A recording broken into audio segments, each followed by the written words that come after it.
The jumper. The flea, the grasshopper, and the skipjack once wanted to see which of them could jump highest, and they invited the whole world, and whoever else would come, to see the grand sight. And there the three famous jumpers were met together in the room.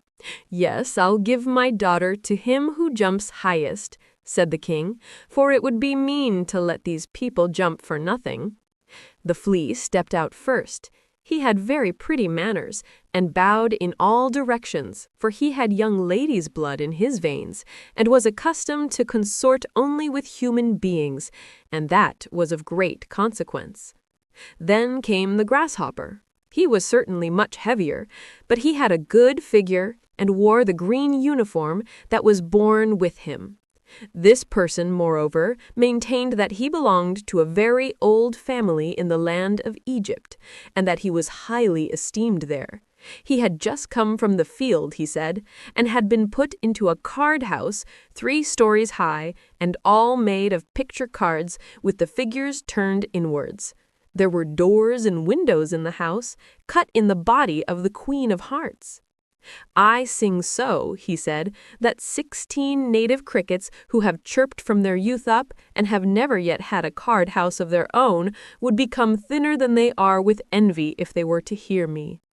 Both of them, the flea and the grasshopper, took care to announce who they were and that they considered themselves entitled to marry a princess. The skipjack said nothing, but it was said of him that he thought all the more.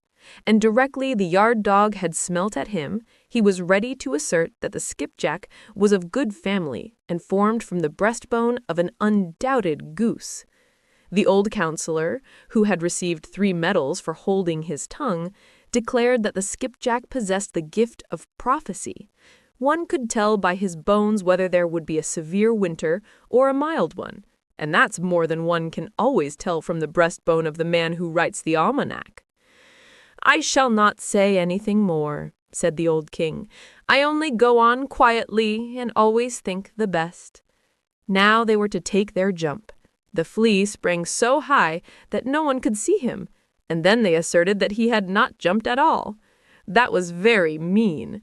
The grasshopper only sprang half as high, but he sprang straight into the king's face, and the king declared that was horribly rude.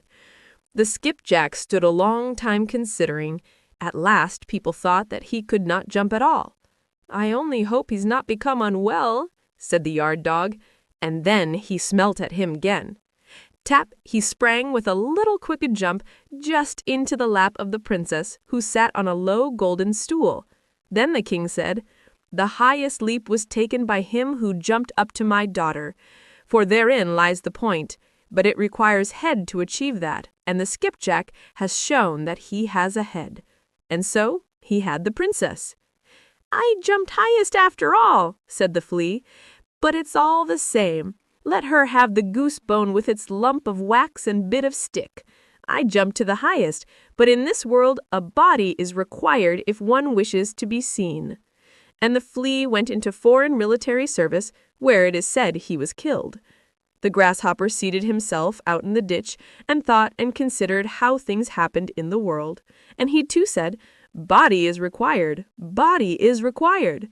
And then he sang his own melancholy song, and from that we have gathered this story, which they say is not true, though it's in print.